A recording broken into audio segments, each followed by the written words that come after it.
Ons hulp is in die naam van die Here wat hemel en aarde geskaap het. Geliefde broeders en susters, genade, barmhartigheid en vrede van God onze Vader en die Here Jesus Christus deur die werking van die Heilige Gees. Amen. Psalm 119 vers 33. Heer, u woord is onbeweeglik en u waarheid het geen eind, soos die ster wat by die vonkel aan die hoë firmament. Met die dier van mensgeslagte sal u bondstrou nooit beswyk, soos die aarde is dit bevestig wat nie van sy grondslag wyk. Psalm 119 vers 33.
Ons Vader wat in die hemel is, ons dankie dat u woord, die Heilige Skrif, so onbeweeglik, so duidelik is en so vas staan. Vas, gesagvol, omdat u dit daar gestel het. Ons dankie dat u deur die Gees dit in Bybelskrywers se harte geïnspireer het, dat hulle die woord kon neerskryf wat u gegee het. En ons dankie, Here, dat dit so goed bewaar is, en dat dit deur soveel geslagte heen steeds die gesagvolle woord van God bly, waar volgens ons lewens wil en moet inrig. Ons dankie, Hemelse Vader, dat ons mag weet, uit die woord mag leer wie u is, en algaande mag groei, soos wat ons weet met wie ons te doen het, dat ons genoeg kan weet om die ewige lewe te beerwe. Ons bid dat u in hierdie erediens by ons sal wees, en dat u ons sal rig en lei deur u Gees. Ons vra dit om u naams wil. Amen. Kom ons sing weer uit Psalm 19. Ek gaan dit nie vir u voorlees nie.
Geliefdes, ons lees uit Genesis 17. Ek sien dit verskil ook op wat op die bord is. Genesis 17.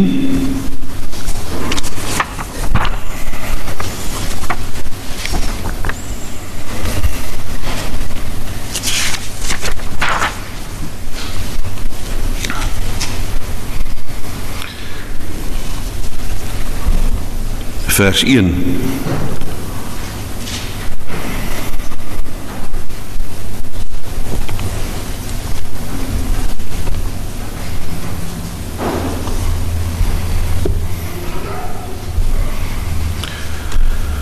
Toe Abraham 99 jaar oud was, het die Here aan Abraham verskyn en vir hom gesê: Ek is God, die Almagtige. Wandel voor my aangesig, dan sal jy opreg wees. En ek wil my verbond sluit tussen my en jou buitengewoon vermeerder.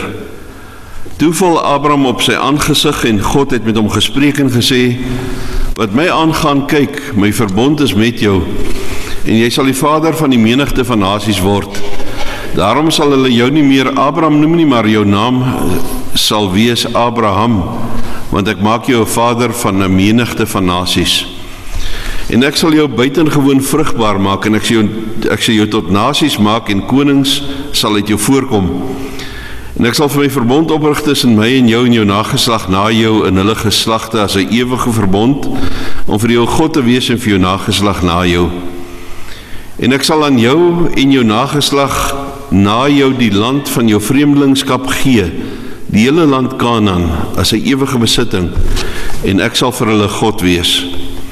Verder het God aan Abraham gesê: Maar jy moet my verbond hou, jy en jou nageslag na jou, van geslag tot geslag. Dit is my verbond wat julle moet hou, tussen my en julle en jou nageslag na jou. Al wat manlik onder julle is, moet besny word. Julle moet aan die vlees van julle vooruit besny word, en dit sal 'n teken wees van die verbond tussen my en julle. 'n Seentjie van 8 dae moet dan onder julle besny word, al wat manlik is in julle geslagte, die wat in jou huis gebore is, en die wat van enige vreemdeling met geld gekoop is, wat nie van jou geslag is nie. Die wat in jou huis gebore en die wat met jou geld gekoop is, moet sekerlik besny word. So moet dan my verbond in julle vlees wees as 'n ewige verbond. En wat manlik is en die vooruit het, wat nie aan die vlees van sy vooruit besny is nie, die siel moet uit sy volksgenote uitgeroei word. Hy het my verbond verbreek. Verder het God aan Abraham gesê: Sarai, jou vrou, moet jy Sarai noem, nie Sarai noem nie, maar haar naam sal Sara wees. En ek sal haar seun en jou uit haar 'n seun gee. Ja, ek sal haar seun tot sy sodat sy tot nasie sal word. Konings van volke sal uit haar voorkom.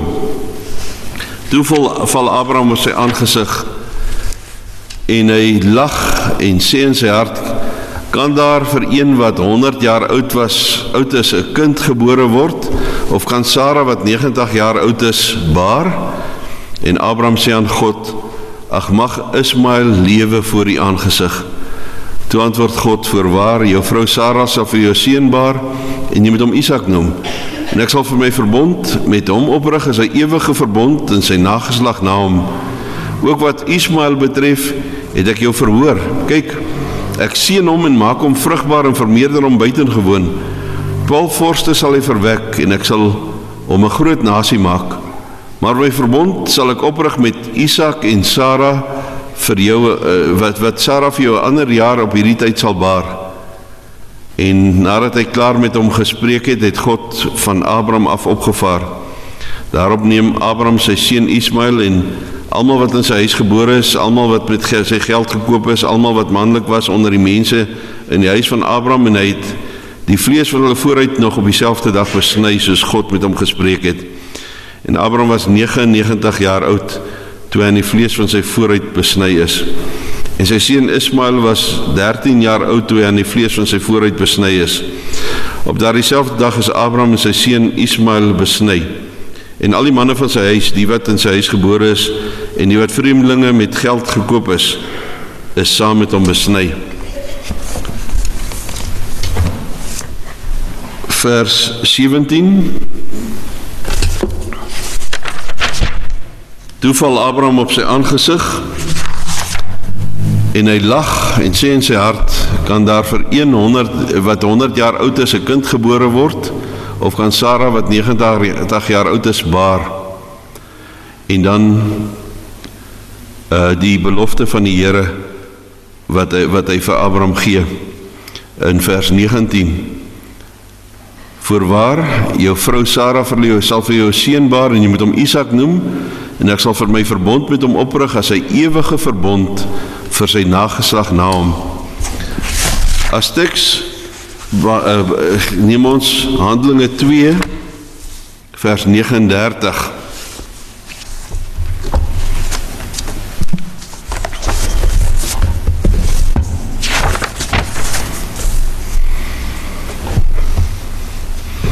Ek gaan van vers 37 af lees. Toe hulle dit hoor, is hulle diep in die hart getref en het vir Petrus en die ander apostels gesê, wat moet ons doen, broeders? En Petrus sê vir hulle, bekeer julle en laat elkeen van julle gedoop word in die naam van Christus tot vergewing van sondes, en julle sal die gawe van die Heilige Gees ontvang.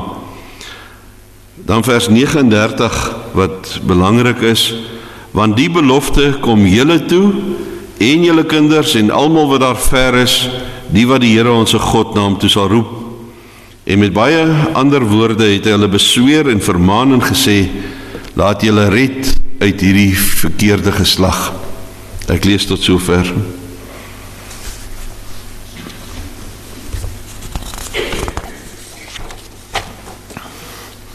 Ons behandel Sondag 27 van die Heidelbergse Katekismus.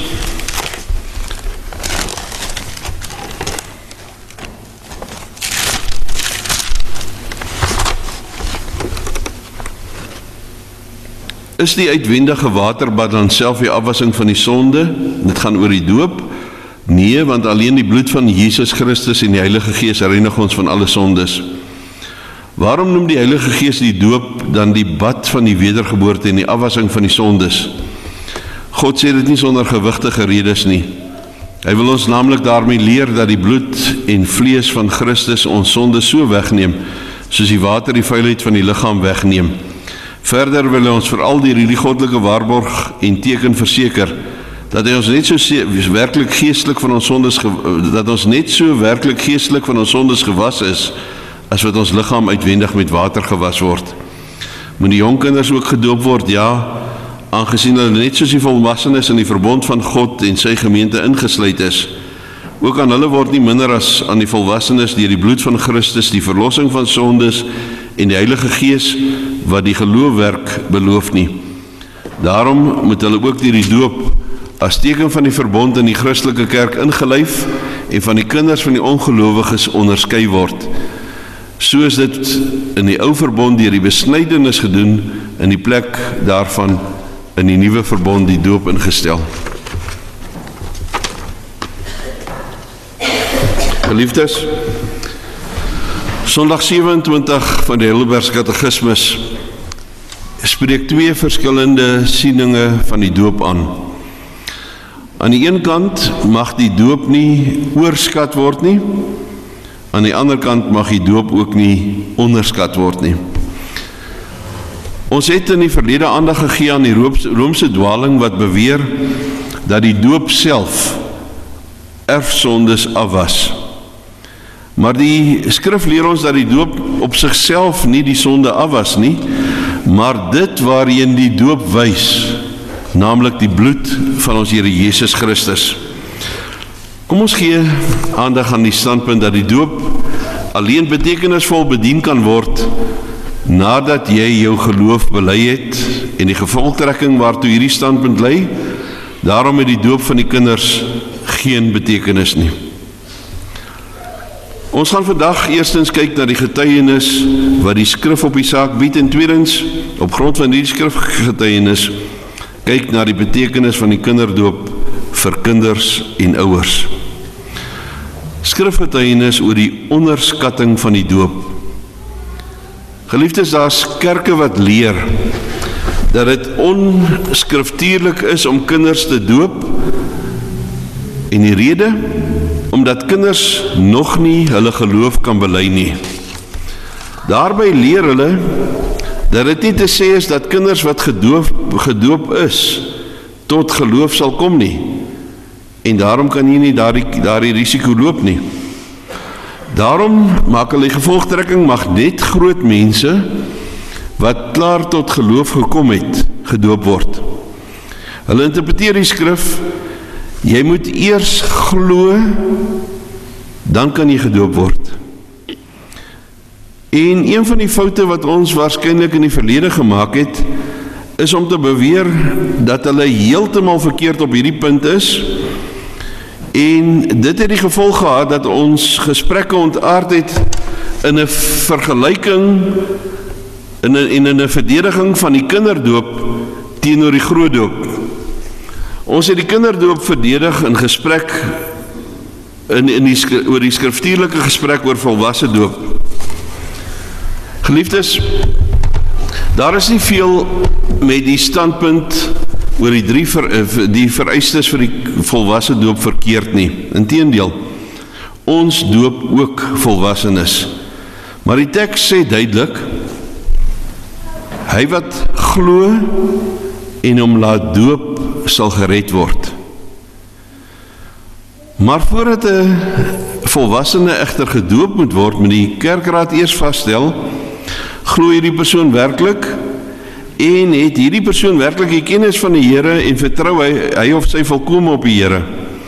Eers as 'n kerkraad oortuig is dat sy of haar opreg glo en of hy opreg glo, mag die persoon voor God belydenis van geloof aflê en gedoop word. By 'n volwassene is dit 'n Bybelse vereiste. Maar dan moet ons onthou, wat word met die doop beseël? Word met die doop beseël die besluit wat jy geneem het? Jy het besluit om die Here te volg? Word dit beseël? Of wat lees ons in Handelinge 2? Wat lees ons in Genesis 17? Dis nie die mens se besluit wat verseël word, wat verseël en beteken word met die doop nie. Dis die belofte van God wat besluit en beseël word. Maar nou sê hulle eers glo, dan doop. En hierin is ons en die voorstanders van die volwasse doop hartlik eens.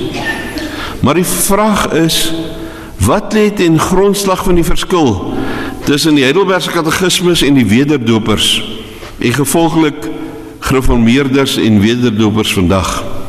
Om hierdie vraag te antwoord, moet die vraag oor die Bybel gevra word. Want dit gaan ten diepste die paaie loop uiteen oor wat is die Bybel vir jou? Vorm die Bybel in sy Ou en Nuwe Testamentiese bedeling 'n eenheid? Is dit een verbond, een testament wat ons het?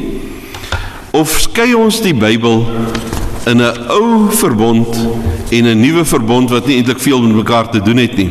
Of wat die een bied net die agtergrond vir die ander een nie? Is dit regtig so dat die ou verbond, die Ou Testament, die net 'n agtergrond vorm vir die Nuwe Testament, die eintlike testament?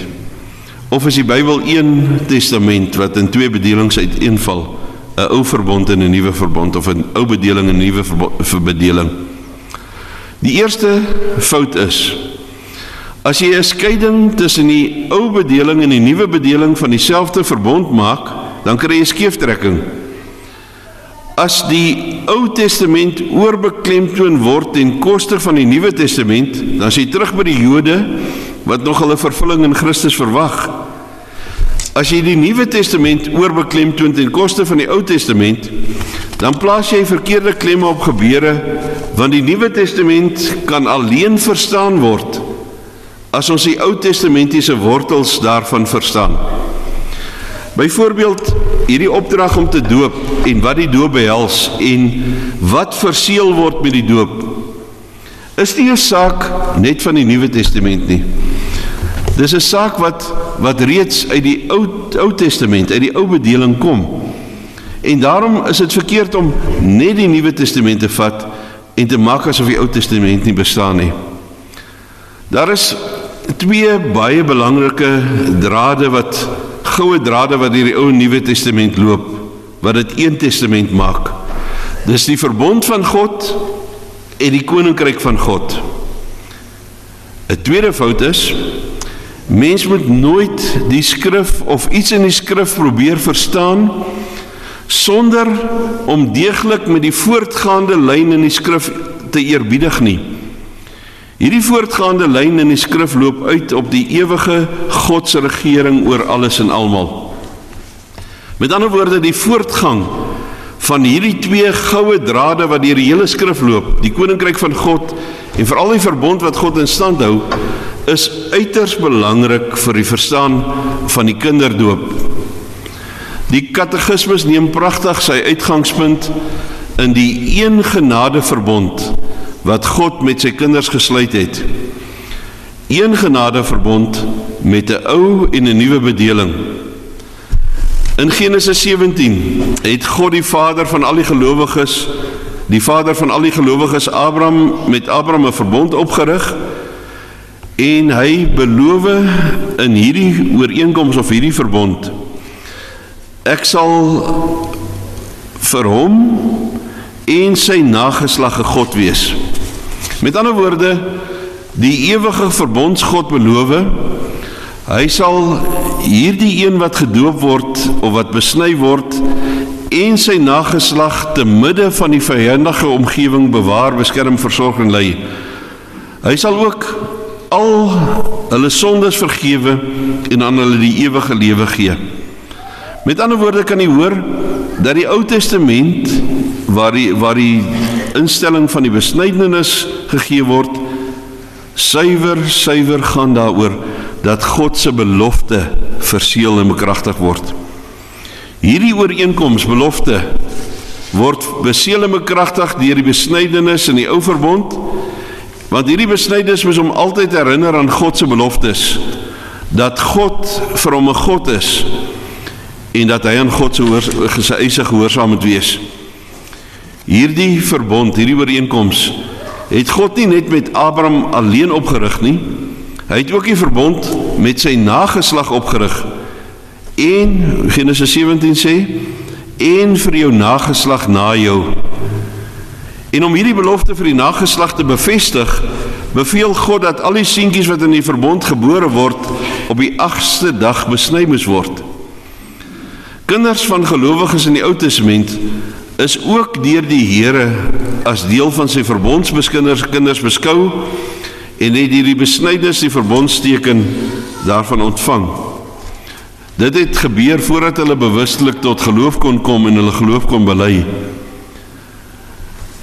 Nou, geliefdes, as 'n kind van die ou bedeling in die verbond opgeneem is en ook die verbondsteken daarvan ontvang het, hoeveel te meer die kinders van die nuwe bedeling wat met die koms van Jesus Christus begin het, 'n bedeling wat soveel ryker is wat die oue kom vervul het. As die kinders van die nuwe bedeling nie die verbondsteken kan ontvang nie, beteken dat die kinders, die volk van God, met die koms van Christus armer geword het. Dan is die Ou Testamentiese bedeling maar soveel ryker as jy kinders onmiddellik in die verbond kan opneem, maar in die Nuwe Testament is dit soveel armer want die kinders word nie in die verbond opgeneem nie. Dink jy dat die koms van Christus kinders en ouers hierdie voorreg sal misgun?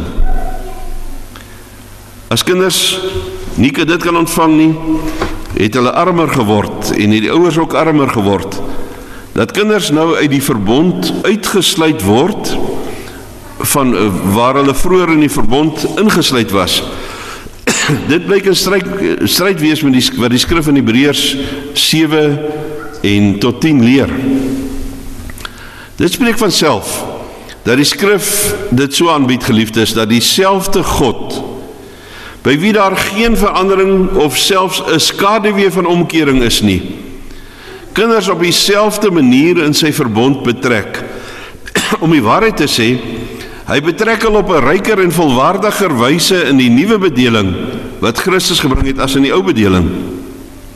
Want as Petrus nou op Pinksterdag, nadat die Gees volkome uitgestort is, tot die verbondsvolk spreek, dan sê hy, wat God beloof het, is vir julle en julle kinders en almal wat daar ver is. As kinders tot hierdie selfde genadeverbond behoort en die beloftes van God nie minder vir hulle as die volwassenes geld nie, waarom mag hulle nie soos gelowige volwassenes in die verbond gedoop wees nie?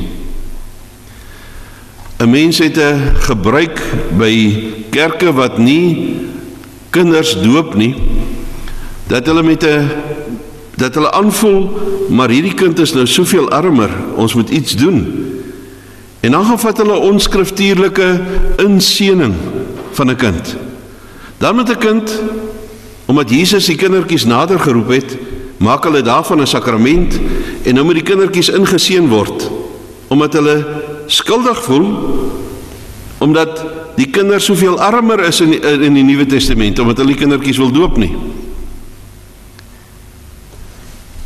Van 4 persone word kort na hierdie teksgedeelte getuig dat hulle saam met hulle huise gedoop is.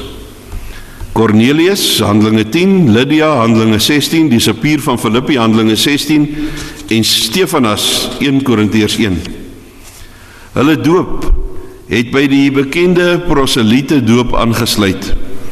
Heidene wat tot die Jode oorgegaan het, is as proseliete gedoop, en nadat die volwassenes gedoop is, let wel, is ook die kinders gedoop. Omdat hierdie bestaande gebruik by die proseliete doop was, voeg die skrif telkens by, hulle en hulle huise is gedoop. Daar kan beweer word dat al 4 huise dalk kinderloos was, of dat die skrif nie uitdruklik sê dat daar kinders gedoop is nie. Maar die skrif sê ook nie dat die kinders nie gedoop is nie. Daar sê net dat hulle in hulle huis is gedoop. Die besnydenis, die verbondsteken van die ou bedeling, wat oorgegaan het in die doop van die nuwe bedeling, wys beide na Christus toe. Die besnydenis wys ook na Christus toe. Die verlossing van sonde deur bloed wat gevloei het. Die besnydenis lê klem op bloedstorting wat van sondes verlos, wat natuurlik dui op die bloedstorting aan die kruis van ons Here Jesus Christus, en die doop lê klem op die afwassing van die sondes deur die bloed van Jesus Christus aan die kruis. Die skrif dui aan dat die besnydenis in die doop oorgegaan het in Kolossense 2, en leer dat gelowiges is in Christus besny met 'n besnydenis wat nie met mensehande verrig word nie, omdat hulle saam met hom begrawe is in die doop. En Romeine 4 vers 11 praat oor 'n besnydenis in terme wat eintlik by die doop pas, want die besnydenis word genoem 'n teken en 'n seël. Met ander woorde, geliefdes, die doop het in die plek van die besnydenis gekom. 'n seentjie is op 8 dae besny, omdat hy deel van die verbond van God uitmaak, en so is die doop om presies dieselfde rede aan die kindertjies van gelowiges bedien, omdat hulle ook deel van die verbond van God uitmaak.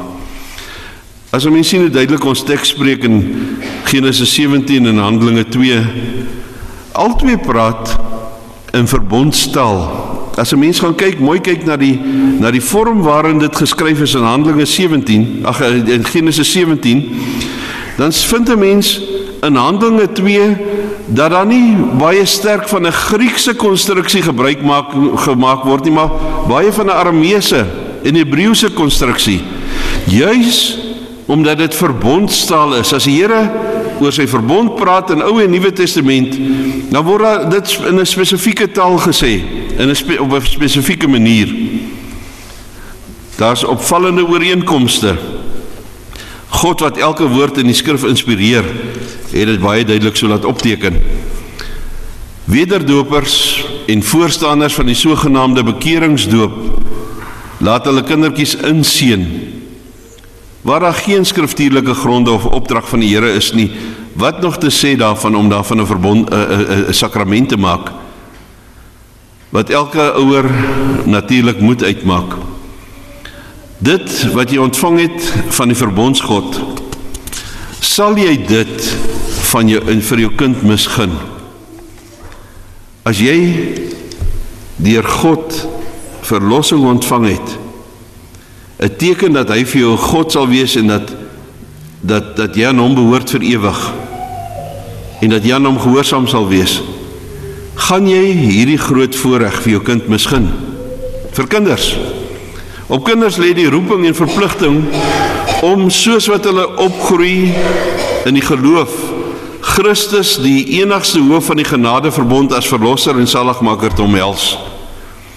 As kinders vasgryp aan sy verbondsbeloftes van redding en ewige saligheid, wat hy die doop aan hulle verbind en verseël het, en ook aan die eise wat die verbond aan hulle stel, om volgens die wil van God te lewe, as hulle dit noukeurig nakom, word hierdie verbondsbeloftes 'n werklikheid in hulle lewe, uiteindelik tot hulle redding.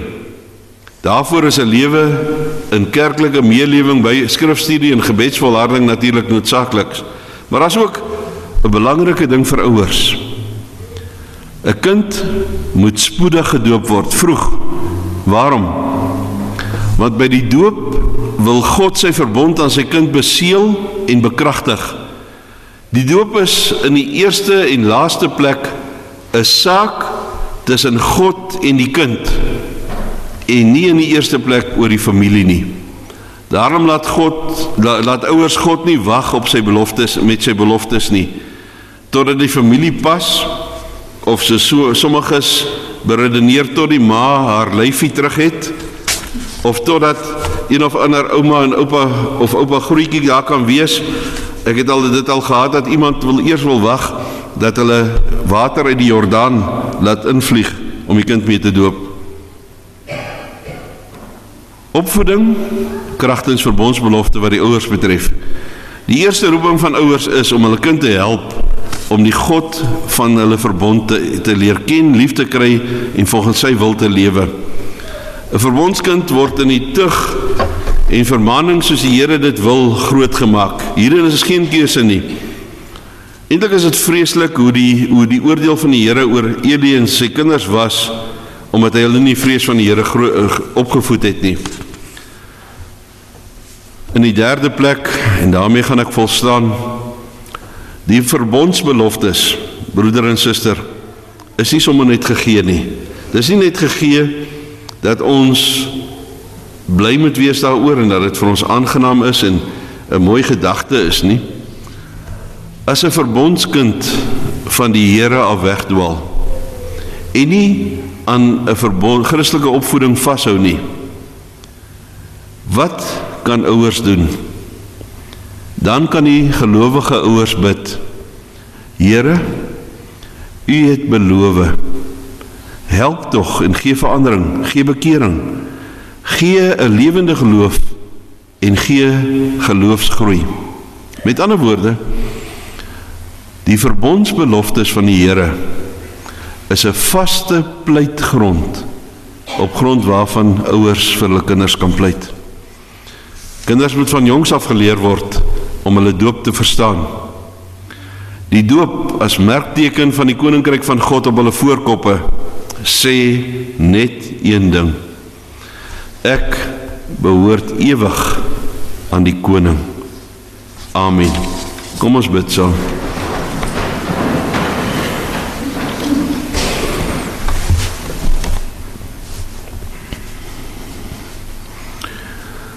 Ons Vader wat in die hemel is, ons dankie dat die doop so stewig veranker is in die verbond wat U met ons gesluit het. Die verbond wat U met Abraham gesluit het.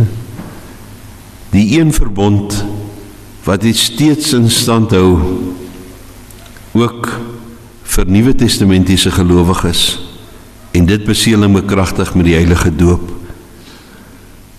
Ons bid, Vader, dat dit wat gelowiges aan mekaar moet bind, die heilige doop, dat daar eenheid daaroor sal kom, dat die stryd wat tussen gelowiges heers, dat u die mag en die werk van die Satan daaroor sal breek. Ons vra dit in die naam van Jesus Christus ons Here. Amen.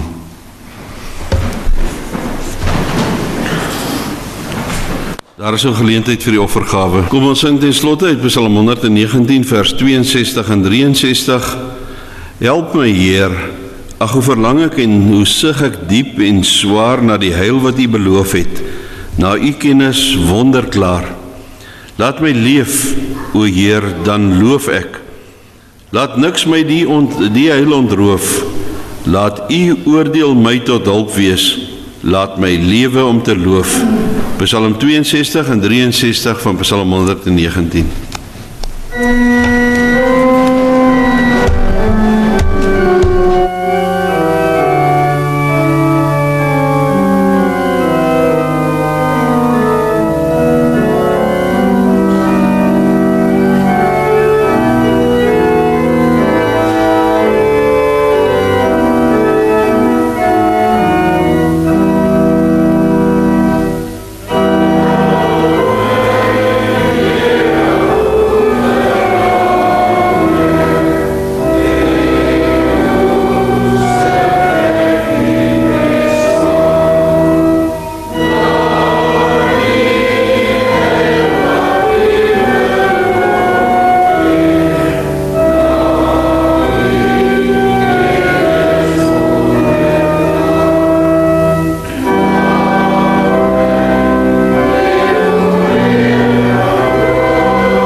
Verhef je harte tot God en ontvang die seën van die Here.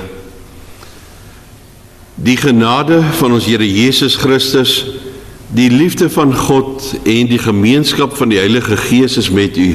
Amen.